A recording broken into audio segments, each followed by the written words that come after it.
महापुरुष ईशा, मानवता के महान उपासक महापुरुष ईशा। ऑडियो बुक, लेखक पंडित श्रीराम शर्मा आचार्य। ऑडियो 2। ऐसी प्रवृत्ति पाशविकता का निम्न स्वरूप है और ऐसे व्यक्ति को मनुष्य की आकृति और वेशभूषा में देखने पर भी हम उसे मानवताहीन ही मानेंगे। हमारे शास्त्रों में ऐसे लोगों को तामसी प्रवृत्ति का कहा गया है। विदेशी धर्म वाले उन्हें शैतान का अनुयायी मानते हैं। संसार में समय समय पर प्रकट होने वाली महान आत्माओं का यही कार्य होता है कि वे संसार के मनुष्यों की भौतिकता की निम्न प्रवृत्तियों को त्याग कर आध्यात्मिकता की प्रवृत्तियों को ग्रहण करने का उपदेश दें, क्योंकि इसके बिना समाज की उन्नति नहीं हो सकती और मनुष्य एक दृष्टि से पशुओं की अवस्था में ही पड़ा रहता है। यह ख्याल करना गलत है कि बहुत सा सोना चांदी इकट्ठा कर लेने से या खाने पीने की बढ़िया वस्तुएं प्राप्त कर लेने से कोई व्यक्ति ऊंचा अथवा सभ्य और संस्कार युक्त बन सकता है। आप प्राचीन और नवीन युद्धप्रिय राजाओं, सरदारों और दुर्दमनीय लुटेरों, डाकुओं, हत्यारों के ऐसे चित्र देख सकते हैं जिनकी भावभंगिमा देखते ही भय लगता है। यद्यपि उनके पास धन संपत्ति की कमी नहीं होती, आप उनको राक्षस या दानव के सिवाय और कुछ नहीं कह सकते। दैवी प्रेरणा से संपन्न महान आत्माओं का कार्य ऐसे दानवों को मानव रूप में परिवर्तित करना होता है। महात्मा ईसा ने इसी उद्देश्य से अपने शरीर और आत्मा की आहुति दे दी। इसी से आज 2000 वर्ष बीत जाने पर भी हम उनका बड़े सम्मान के साथ स्मरण करते हैं और करोड़ों व्यक्ति उनके उपदेशों से प्रेरणा ग्रहण करके अपने जीवन को उच्च मार्ग पर चलाने का प्रयत्न करते हैं। इस तथ्य की यथार्थता का समर्थन स्वामी विवेकानंद के इस कथन से होता है। यह सच है कि मैं और तुम, हम में से निर्धन से भी निर्धन और हीन से भी हीन व्यक्ति में भी परमेश्वर विद्यमान है। उनका प्रतिबिंब मौजूद है। प्रकाश की गति सर्वत्र है। उसका स्पंदन सर्वव्यापी है। उसका प्रत्यक्ष अनुभव, उसका दर्शन दीपक में भी होता है। जगत का सर्वव्यापी ईश भी तब तक दृष्टिगोचर नहीं होता जब तक ये शक्तिशाली दीपक, ये ईश दूत, ये उसके संदेश वाहक पैगंबर और अवतार, ये नर नारायण उसे अपने में प्रतिबिंबित नहीं करते। ईसा मसीह एशिया निवासी थे। आज के युग में एक बड़ा अद्भुत दृश्य यह देखने में आ रहा है कि एक तरफ तो यूरोप, अमेरिका तथा अफ्रीका में बसने वाले समस्त गोरे लोग ईसा मसीह के अनुयायी हैं, उनको ईश्वर मानकर प्रार्थना उपासना करते हैं, और दूसरी तरफ वे एशिया निवासियों को अश्वेत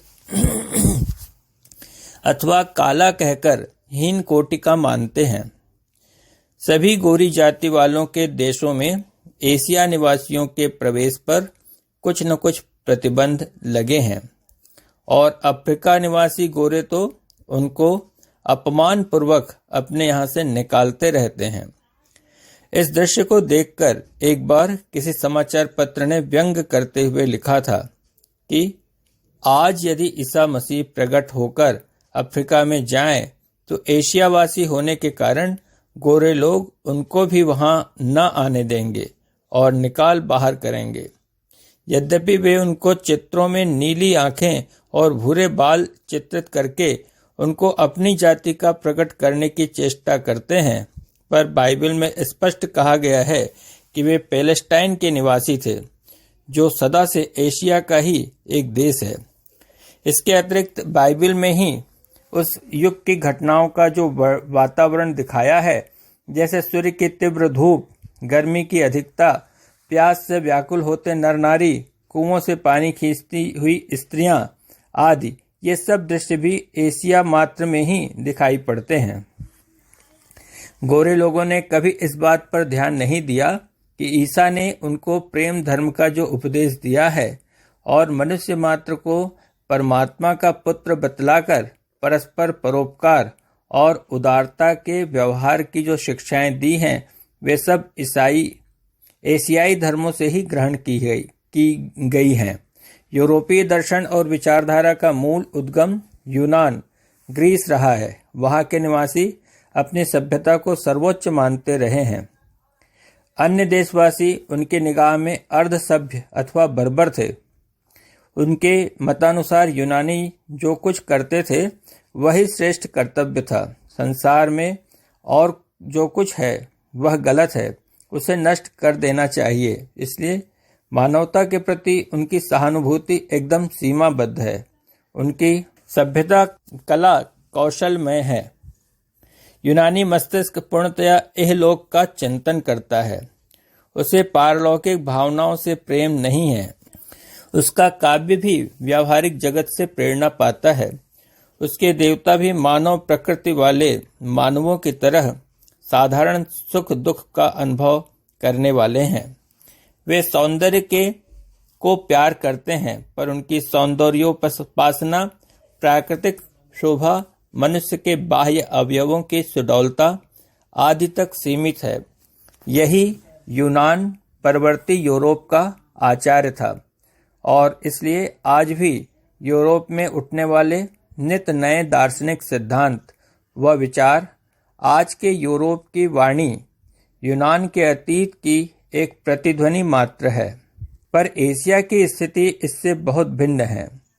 यहाँ के भूखंड, पर्वत, नदी, जंगल, रेगिस्तान आदि विविधता के भंडार हैं। इस विविधता के दर्शन करते और उसमें एकता का दर्शन करते हुए यहाँ के निवासी आंतरिक भावापन्न हो गए हैं। उनमें भी सौंदर्योपासना, प्रकृति से प्रेम, अपनी सभ्यता की श्रेष्ठता का भाव आदि बातें पाई जाती हैं, पर वे इनका संबंध भौतिकता तथा राजनीति से न करके अध्यात्म और धर्म से कर देते हैं। इसके प्रभाव से वे स्थूल जगत की अपेक्षा सूक्ष्म जगत की चिंता अधिक करते हैं। इहलोक की अपेक्षा परलोक का ध्यान ज्यादा रखते हैं। यद्यपि वर्तमान सभ्यता के कितने ही उपासक इस प्रवृत्ति को हानिकारक बतलाते हैं और आक्षेप करते हैं कि इस दुनिया की अपेक्षा परलोक और स्वर्ग की चिंता करने से ही भारतवासी और अन्य एशियाई देशों के निवासी भी उन्नति की दौड़ में पिछड़ गए और उनको अल्पसंख्यक यूरोपियनों ने अपने अधीन कर लिया। यह आक्षेप कुछ अंशों में सत्य हो सकता है। पारलौकिक विचारों में विकृति आ जाने पर मनुष्य में भाग्यवाद, उद्योग की कमी, निष्क्रियता का दोष आदि किसी मात्रा में उत्पन्न हो सकते हैं, और भौतिकतावाद के दोष इससे कहीं अधिक घातक होते हैं। उसमें जब विकृति आती है तो मनुष्य स्वार्थ में डूबकर नर पशु बन जाता है और उसकी सत्प्रवृत्तियां, परोपकार, उदारता आदि के गुण नष्ट होकर वह दूसरों को मारने खाने में ही अपना बड़प्पन अनुभव करता है। पहले तो वह गैर लोगों को दूरवर्ती देशों की अपनी दुर्दमनीय लालसा का शिकार बनाता है, पर जब संसार में अधिक पैर फैलाने की गुंजाइश नहीं रहती तो आपस में मरने कटने लगता है। यही दृश्य आज यूरोप, अमेरिका के विभिन्न देशों में दिखाई पड़ रहा है और वे महाभारत की तरह पारस्परिक संघर्ष द्वारा ही अपना अंत कर लेने की तैयारी में लगे हुए हैं। भौतिकता आध्यात्मिकता की अपेक्षा निश्चय ही अधिक परिवर्तनशील और क्षणिक होती है। इसलिए जहां भौतिकवादी अपने उद्योग में असफल होकर प्रायः संसार से विदा ही हो जाते हैं, वहाँ आध्यात्मिक भावापन्न व्यक्ति गिरकर फिर उठते हैं और अपने दूरवर्ती लक्ष्य की ओर बढ़ने लगते हैं। महात्मा ईशा भी इन तथ्यों और सत्य सिद्धांतों को खूब जानते थे और अपनी जाति में इन्हीं विचार के निमित्त उन्होंने आत्म बलिदान कर दिया। ईसा की अध्यात्म साधना।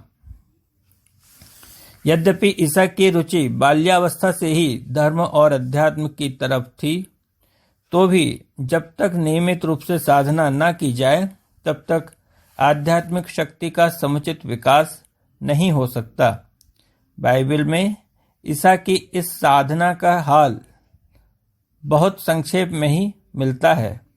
उसमें कहा गया है कि जब ईसा 12 वर्ष के थे तो वह अपने माता पिता के साथ वर्ष का सबसे बड़ा धार्मिक पर्व मनाने के लिए यरूशलेम नगर में गए और वहां उन्होंने कुछ विद्वानों से धार्मिक प्रश्नों पर बातचीत भी की थी। इस घटना का वर्णन करते हुए एक ईसाई लेखक की पुस्तक देहधारी ईश्वर में लिखा है, पर्व के समय पवित्र नगर यरूशलेम यात्रियों से भर गया और जब पर्व समाप्त हुआ तो यात्री अपने अपने गांव तथा शहरों की ओर जाने के लिए लौटे। मार्ग में बहुत भीड़ थी और उसी में ईसा के माता पिता यूसुफ और मरियम भी थे। उन्होंने यह सोचकर कि यीशु अन्य बालकों के साथ होंगे, यह जानने की चेष्टा नहीं की कि वे वास्तव में भीड़ में ही हैं भी या नहीं। पर जब रात्रि का समय आ पहुंचा तो वे उनको इधर उधर ढूंढने लगे। जब कहीं उनको न पाया तो वे घबरा उठे और यीशु को ढूंढते हुए यरूशलेम की तरफ लौटे। वे एक दूसरे को दोष दे रहे थे। यह सब अपनी ही लापरवाही के कारण हुआ था। यह सोचकर उनके हृदय भय तथा वेदना से कांप उठते थे। यरूशलेम पहुंचकर उन्होंने गली कूचों में सब जगह खोज की, पर कहीं उन्हें यीशु नहीं मिले। अंत में उन्होंने धुंधली सी आशा रखते हुए वे मंदिर के समीप आ पहुंचे। मंदिर में प्रवेश करते ही उन्होंने देखा कि बड़े बड़े विद्वान के साथ उनका पुत्र भी बातें कर रहा है। उन्होंने देखा कि बालक यीशु उन विद्वानों द्वारा पूछे गए प्रश्नों का उत्तर ही नहीं दे रहे, किंतु स्वयं उन विद्वानों द्वारा पूछे गए प्रश्नों का उत्तर ही नहीं दे रहे, किंतु स्वयं उन विद्वानों से प्रश्न पूछ रहे हैं और ये समस्त प्रश्न पवित्र शास्त्र तथा पवित्र व्यवस्था के संबंध में हैं। वह दृश्य देखकर माता पिता मरियम का हृदय उमड़ने लगा और उससे रहा नहीं गया। वह आगे जाकर बालक यीशु से पूछने लगी, बेटा तुमने हमारे साथ ऐसा व्यवहार क्यों किया?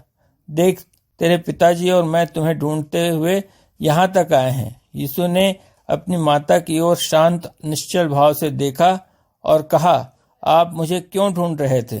क्या आपको यह मालूम नहीं था कि मुझे अपने पिता के भवन में ही होना है? परंतु उन्होंने देखा कि उनकी बात का रहस्य मरियम की समझ में नहीं आया। वह यही समझ रही हैं कि उनका पिता यूसुफ ही है और यह भूल गई हैं कि उनका वास्तविक पिता परमेश्वर है। इस अवसर पर उन्होंने बात को बढ़ाना ठीक न समझा और एक आज्ञाकारी बालक के समान सामने गांव नजरेत को लौट आए। इस वर्णन से यह प्रकट होता है कि अनेक महापुरुषों की तरह ईसा का झुकाव आरंभ से ही धर्म और आध्यात्मिक विषयों की तरफ था और वे उसकी जिज्ञासा करते रहते थे। पर आगे चलकर उन्होंने किस प्रकार ज्ञान को विकसित किया, जैसे 30 वर्ष की आयु में वे एक महान धर्मोपदेशक के रूप में अपनी जाति वालों के सम्मुख प्रकट हुए और कुछ ही समय में सर्वत्र एक धार्मिक विप्लव उत्पन्न